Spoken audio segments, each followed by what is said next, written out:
Assalamu alaikum. Dear students, myself Naveed Ahmed. I'm here to teach you biology for grade 12. Today's our topic of discussion is genetic code. Previously आपने lecture जो discuss किया था उसमें एक चीज़ वाज़ेह थी कि messenger RNA एक information रखता है। अब वो information in the form of segments यानी कि छोटे छोटे यूनिट्स में डिवाइड की गई। उन यूनिट्स को कोडोन यानी ट्रिपलेट ऑफ 3 न्यूक्लियोटाइड्स पर मुश्तमिल कोडोन्स का नाम दिया गया।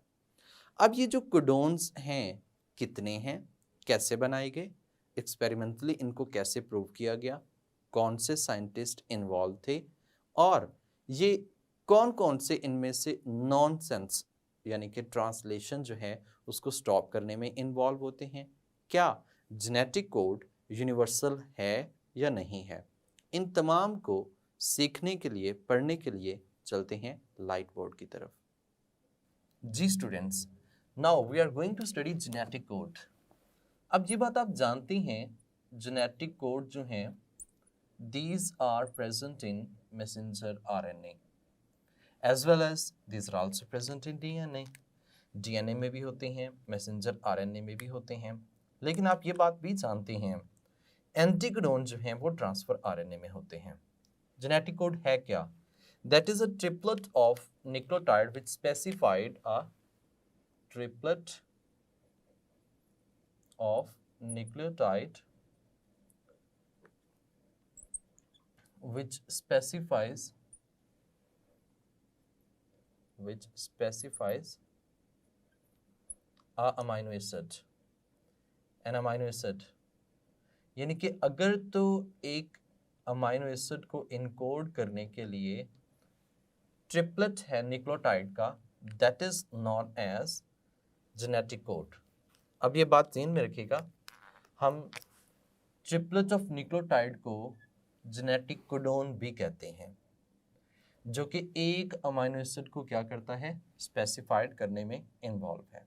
आप ऐसे कह सकते हैं there is one genetic codon, एक जेनेटिक कोडोन है which specify one amino acid, जो एक अमाइनो एसिड को इनकोड करेगा।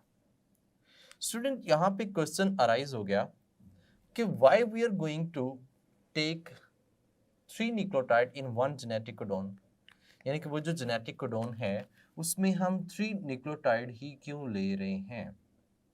Why we are not going to 2 nucleotide, और 1 is going to specify 1 amino acid, or 2 is going to specify 1 amino acid, why 3?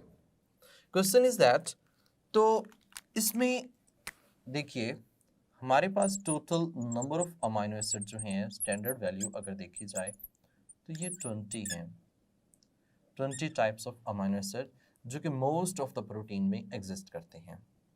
जबकि number of nucleotide की types देखी जाए तो न्यूक्लियोटाइड की टाइप्स 4 हैं।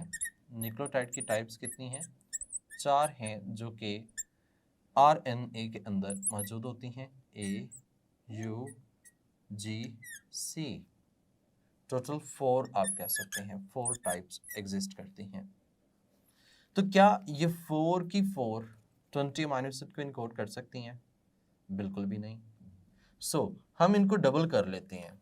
लेट्स सपोज कि हम 2-2 का पेयर बनाते हैं, तो 4 के अगर 2-2 का पेयर बनाया जाए, ये टोटल नंबर में जो बनेंगे वो कितने बनेंगे? 16। तो क्या ये 16 जेनेटिक कोड जो हैं 20 अमाइनो एसिड के लिए इनफ हैं? आई थिंक सो बिल्कुल भी नहीं, ऐसा नहीं है।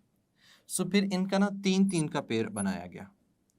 जब 3-3 का पेयर बनाया गया तो 4 इंटू 4 इंटू 4, तो टोटल हमारे पास 64 कोडोन जो हैं वो डेवलप होते हैं। जब 64 कोडोन आ गए हैं तो these are enough for 20 amino acid. ये 20 अमाइनो एसिड के लिए काफ़ी थे। अब देखिए अमाइनो एसिड तो 20 हैं लेकिन जेनेटिक कोड 64 है, तो हो सकता है कि एक अमाइनो एसिड के लिए मोर देन 1 जेनेटिक कोड जो है वो रिक्वायर्ड हो। एक अमाइनो एसिड के लिए more than 1 genetic code required हो। इसको हम जेनेटिक कोड रिडंडेंसी के नाम से मेंशन करते हैं। मतलब हम ऐसे कह सकते हैं मल्टीपल जेनेटिक कोड जो हैं, multiple genetic codon these specify one amino acid, यानी कि एक से ज़्यादा जेनेटिक कोड जो हैं वो एक अमाइनो एसिड को इनकोड कर सकते हैं। ये पॉसिबल है। यू नो दैट कि ये तो हमें बात समझ आ गई। अब इनको एक्सपेरिमेंटली कंफर्म करना था। आफ्टर क्रिक्स एक्सपेरिमेंट, यानी कि जब वो क्रिक ने एक्सपेरिमेंट परफॉर्म किया, तो हम कहते हैं आफ्टर क्रिक्स एक्सपेरिमेंट के बाद 3 साइंटिस्ट हैं जिन्होंने इसको एक्सपेरिमेंटली प्रूव किया। अब वो साइंटिस्ट कौन कौन से हैं? उनमें जो सबसे पहले है वो फिलिप लीडर, इस मार्शल नायरनबर्ग,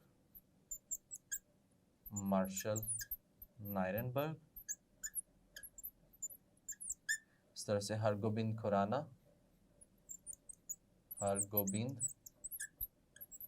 खुराना, ये 3 साइंटिस्ट थे, यानी कि इन्होंने वर्किंग की। अब इन्होंने एक्सपेरिमेंटली क्या वर्किंग की? दे आर्टिफिशियली सिंथेसाइज्ड, यानी कि इन्होंने आर्टिफिशियल मैसेंजर आरएनए सिंथेसाइज किया। आर्टिफिशियल मैसेंजर आरएनए सिंथेसाइज किया। एक जब मैसेंजर आरएनए सिंथेसाइज किया, सिंथेसिस की उसकी, तो उस पे एक्सपेरिमेंट किए, यानी कि उसमें एक ओपन सिस्टम के अंदर उसको ऑब्जर्व किया, क्या ये एक स्पेसिफिक अमाइनो एसिड जो है उनको इनकोड करता है या नहीं करता। हम ऐसा भी कह सकते हैं इन्होंने artificial amino acyl transfer RNA को भी यूटिलाइज किया। अमाइनो एसाइल ट्रांसफर आरएनए जो है उसको भी यूटिलाइज किया। अब जब इन्होंने उसको भी यूटिलाइज किया और आर्टिफिशियल मैसेंजर आरएनए भी इन्होंने बनाया, और इस बात से इन्होंने कंफर्म कर दिया, उन्होंने क्या कर दिया? कंफर्म एक्सपेरिमेंटली कि these genetic codes are accurate, experimentally कि दीज जेनेटिक कोड जो हैं, ये जेनेटिक कोड जो हैं ये क्या है? ऑथेंटिक है, अप्रूव्ड हो गए। और जब ये अप्रूव्ड हो गए तो यू नो दैट कि in mid 60s full genetic code जो है वो अपीयर हुए। इन मिड 60s में, यानी कि फुल जेनेटिक कोड जो है वो हम कह सकते हैं पब्लिश हुए, और पब्लिश होने के बाद पता चला कि ये किस तरह से कैसे कैसे जो है वो वर्किंग कर रहे होते हैं। स्टूडेंट, एक बात ये भी है कि हमारे पास टोटल 64 जेनेटिक कोड हैं। इन टोटल 64 जेनेटिक कोड में से, यानी कि टोटल 64 जेनेटिक कोड हैं, इनमें से 3 ऐसे हैं जो कि नॉनसेंस जेनेटिक कोडोन कहलाते हैं। नॉनसेंस जेनेटिक कोडोन कहलाते हैं। नॉनसेंस आप ऐसे कह सकते हैं, इनको हम स्टॉप कोडोन भी कहते हैं। स्टॉप कोडोन इसलिए कह रहे होते हैं because they did not encode any amino acid. did not encode any amino acid, मतलब they will not encode any amino acid, ये किसी भी अमाइनो एसिड को इनकोड नहीं करते। तो ये कैसे कहलाएंगे? नॉनसेंस, या फिर हम इन्हें स्टॉप कोडोन के नाम से मेंशन करते हैं। ये हैं कौन कौन से? इसमें आ जाते हैं जी UAA, उसके बाद है UGA एंड UAG। ये 3 ऐसे हैं जो स्टॉप कोडोन कहलाते हैं, यानी कि टोटल 64 में से 3 जो हैं स्टॉप कोडोन, नॉनसेंस कोडोन कहलाएंगे। बाकी जो इसमें 61 हैं, 61 these are known as sense codon, उनको हमने सेंस कोडोन के नाम से मेंशन किया, एंड दीज आर 61। स्टूडेंट, इन 61 में से एक ऐसा है जो हर जीन के स्टार्ट पे मौजूद होता है, that is known as start codon. उसको हम किस नाम से मेंशन कर सकते हैं? स्टार्ट कोडोन, वो जो स्टार्ट कोडोन है उसका नाम है AUG, that will encode methionine. ये किसको इनकोड करेगा? मेथियोनिन। तो जब भी कोई भी अगर जीन स्टार्ट होती है तो उसके स्टार्ट पे हमेशा स्टार्ट कोडोन होगा, and that start codon is known as AUG। Total हमारे पास जो थे वो 64 थे, और इन टोटल को हमने आगे फर्दर डिवाइड किया है। स्टूडेंट, ये जो 61 कोडोन हैं या ये ओवरऑल हैं, इनकी ऑर्गेनाइजेशन कैसे है, बनते कैसे हैं, किस तरह से हम इसका जो नंबर है वो ले सकते हैं? तो इसमें एक पूरा एक टेबल बनाया जाता है। वो जो टेबल है उसमें एक फर्स्ट लेटर, एक सेकंड लेटर और एक कौन सा है? थर्ड लेटर है। चलें इस टेबल को बनाना सीखते हैं।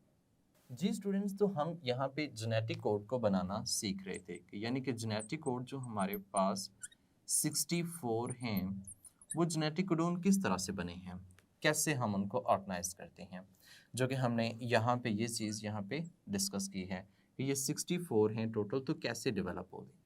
देखिए, 4 तो ये हैं न्यूक्लियोटाइड, 4 ये हैं, इनके अरेंजमेंट UCAG UCAG हमने लिख ली। ये फर्स्ट लेटर, ये सेकंड लेटर, और यहाँ पे जो हम लेंगे वो कौन सा है? थर्ड लेटर होंगे। जैसे कि मैंने यहाँ पे लिखा U, और ये थर्ड लेटर जो यहाँ से लिया गया वो UCAG ये आएंगे। अब देखिए, सेकंड लेटर जो हम सेकंड जेनेटिक कोड बनाएंगे वो U और C लेंगे, यानी कि U और C same as it is. Third जो है UA बन जाएगा, UA, और इस तरह से यूरासिल और ग्वानिन, यूरासिल और ग्वानिन बन जाएगी। तो ये 4 एक से बन जाएंगे। सेम नेक्स्ट 4 जो हैं वो इसके साथ बनेंगे, UCAG यहाँ पे लिखा होगा अगेन, UCAG। तो यहाँ पे भी इस तरह से आप पहले 2 लेटर को पहले लिख सकते हैं, CU, तो UCAG। अब सेम ऐसे भी बन सकते हैं, जैसे कि यहाँ पे है AU और AU। बाकी थर्ड लेटर जो है वो यहाँ से आएगा। अब यहाँ से हम एक अगेन लिख लेते हैं UCAG। तो ये है UCAG। तो इसी तरह से यहाँ से भी लिखा जा सकते हैं, जैसे कि ये G है तो ये U है, तो यहाँ पे हम लिख सकते हैं GU पहले आएगा, GU और GU और GU, same as it is UCAG। तो अब देखिए, इस तरफ 4 4 8 और 4 12 और 4 16 बन गए हैं। ठीक है, 16 इसके साथ बनेंगे और 16 ही यहाँ पे बनेंगे और 16 यहाँ, यानी कि ऑनवर्ड हम देखे जाए तो टोटल 64 जो हैं वो डेवलप होंगे, यानी कि 16 U के साथ, 16 इसके साथ 32 और 16 इसके साथ बनेंगे तो 48, और अगर हम देखें 16 इसके साथ तो टोटल 64 जेनेटिक कोड जो हैं वो डेवलप हो जाएंगे। जैसे कि यहाँ पे ये है UAA, UGA एंड UAG। अब UAA हमारे पास यहाँ पे U है, ये A है, तो ये यहाँ पे जो डेवलप होगा सेकेंड लेटर के साथ वो UA, और यहाँ से भी जो आएगा वो A आएगा। UAU पहला बन जाएगा, UAC दूसरा बन जाएगा, UAA तीसरा बन जाएगा, UAG जो है वो कौन सा बन जाएगा इसमें? Fourth one. तो इस तरह से ये 4 यहाँ पे बनेंगे, फिर 4 इसके साथ बनेंगे, तो टोटल यहाँ पे कंक्लूड किया जाए तो 64 जेनेटिक कोड जो है वो डेवलप होंगे। जैसे कि यहाँ पे आप एक कंप्लीट जेनेटिक कोड का चार्ट जो है वो देख रहे हैं, आपको इमेज नज़र आ रही होगी। इस इमेज के अंदर हमने डिफरेंट जेनेटिक कोड जो हैं वो बने हुए देखे हैं, और उनके आगे अमाइनो एसिड्स का नाम है, जैसे कि फिनाइल एलानिन है, इसी तरह से ल्यूसीन है, आइसोल्यूसीन है, सीरीन है, ट्रियोसिन है, एलानिन है। ये मुख्तलिफ तरह के इसमें क्या है, जेनेटिक कोड के सामने अमाइनो एसिड का नाम लिखा हुआ है। तो जो भी जेनेटिक कोड होगा उसके अकॉर्डिंगली उसी के साथ ही क्या लिखा होगा, उसका अमाइनो एसिड लिखा होगा। एक चीज आप नोट कर रहे हैं कि इसमें ऐसा है कि 1 अमाइनो एसिड के लिए, यानी कि इस ओवरऑल चार्ट में आपने ऑब्जर्व किया कि 1 अमाइनो एसिड के लिए समटाइम ऐसा भी है कि मोर देन 1, यानी कि मल्टीपल आप कह सकते हैं या मोर देन 1 कोडोन कह सकते हैं मौजूद होते हैं, यानी कि मल्टीपल कोडोन एग्जिस्ट कर रहे होते हैं। जैसे कि यहाँ पे हम एग्जांपल लें तो ये जो 6 हैं, ये 6 ल्यूसीन जो है इसको इनकोड कर रहे हैं, ल्यूसीन। तो देखिए ये 6 के 6 में से कोई भी होगा तो वो किसको इनकोड करेगा, ल्यूसीन को इनकोड करेगा। सेम एज इट इज तो 1 अमाइनो एसिड के लिए मल्टीपल जेनेटिक कोडोन जो है वो हो सकते हैं।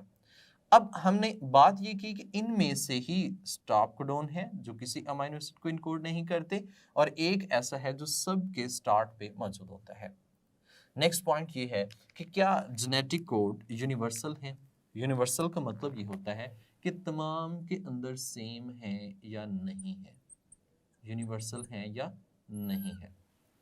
तो बात ये की जाए जैसे कि लेट्स सपोज कि AGA है। अब इसकी बात करूं ना तो ये इनकोड करता है आर्जिनिन को। किसको, आर्जिनिन को। अब ये आर्जिनिन को इनकोड करता है, इधर इट इज ह्यूमन, चाहे तो ये इंसान है, इधर इट इज बैक्टीरिया, या कोई और ऑर्गेनिज्म है, एनी अदर ऑर्गेनिज्म, कोई भी ऑर्गेनिज्म है, उन तमाम के अंदर सेम है।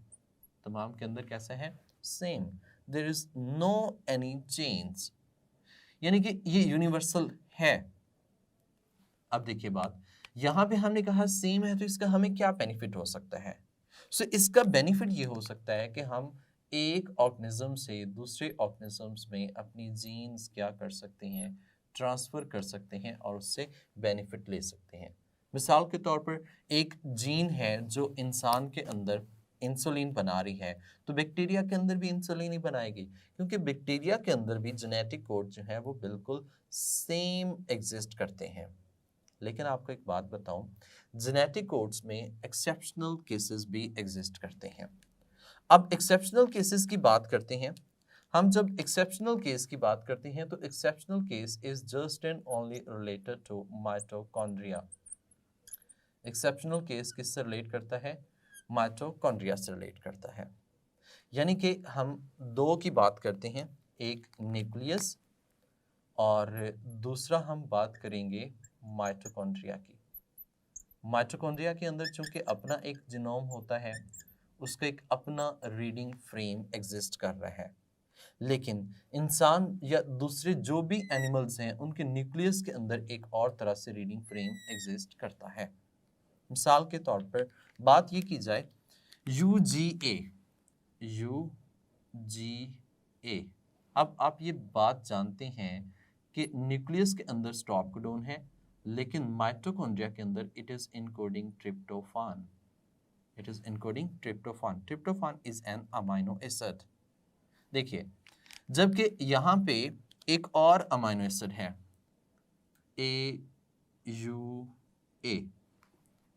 अब ये जो AUA है ये मैथ्यूनिन इनकोड करता है, लेकिन अगर बात की जाए न्यूक्लियस की तो उसमें आइसोल्यूसिन, लेकिन माइटोकॉन्ड्रिया के अंदर ये मैथ्यूनिन को इनकोड करेगा। हमारे पास दो और भी हैं, जैसे कि AGA एंड AGG। देखिए, ये न्यूक्लियस के अंदर जो है ये आर्जिनिन को इनकोड करते हैं, लेकिन माइटोकॉन्ड्रिया की बात की जाए तो माइटोकॉन्ड्रिया में it encode as stop codon, यानी कि एज स्टॉप कोडोन के तौर पे वर्किंग करेंगे। देखिए, यहाँ पे डिफरेंस क्या आया है। ये एक्सेप्शनल केस MCQ के लिहाज से बहुत इंपॉर्टेंट होते हैं। देखिए, सबसे पहले हमने यहाँ पे ये बात की कि ये UGA जो है ये न्यूक्लियस के अंदर स्टॉप कोडोन है, लेकिन माइटोकॉन्ड्रिया के अंदर ट्रिप्टोफान की वर्किंग कर रहा है। AUA न्यूक्लियस के अंदर आइसोल्यूसिन है, माइटोकॉन्ड्रिया के अंदर मैथ्यूनिन की वर्किंग कर रहे हैं। AGA एंड AGG न्यूक्लियस के अंदर आर्जिनिन की वर्किंग कर रहे हैं, लेकिन माइटोकॉन्ड्रिया के अंदर क्या कर रहे हैं, स्टॉप कोडोन के तौर पे वर्किंग कर रहे हैं। सो यहाँ पे हम कह सकते हैं कि ये हैं तो सही, लेकिन ये क्विट यूनिवर्सल, किसी हद तक यूनिवर्सल हैं। ये सारे जेनेटिक कोड जैसे कि हम बात करते हैं, ओवरऑल तमाम के अंदर सिमिलैरिटी जो है वो इसमें एग्जिस्ट नहीं करती। जी स्टूडेंट्स, उम्मीद करता हूँ कि टॉपिक आपको बहुत अच्छी तरह से समझ आया होगा। इसमें से मल्टीपल एमसीक्यूज हैं related to their start codon, stop codons, related to their number of genetic codons, इनकी यूनिवर्सलिटी को लेकर जो माइटोकॉन्ड्रिया में एक्सेप्शनल केसेस मौजूद होती हैं उसमें एमसीक्यू बन सकते हैं। एज लाइक अगर आपसे ये पूछा जाए कि select the genetic code which is present in at the start of every gene, तो आपने उसको सिलेक्ट करना है जो कि हर जीन के स्टार्ट पे मौजूद होता है। And you know that is the AUG, यानी कि स्टार्ट कोडोन जिसे हम कहते हैं। ये भी क्वेश्चन आ सकता है कि all are the stop codon except, तो ये 3 इसमें स्टॉप कोडोन हो और सिवाय एक कोई भी हो सकता है। ये भी MCQ हो सकते हैं। MCQ ये भी हो सकता है कि can you justify that genetic code are universal और नॉट, क्या आप जस्टिफाई कर सकते हैं या फिर से डिस्क्राइब कर सकते हैं जेनेटिक कोड यूनिवर्सल हैं या नहीं है, तो इसको एक्सप्लेन कर सकते हैं।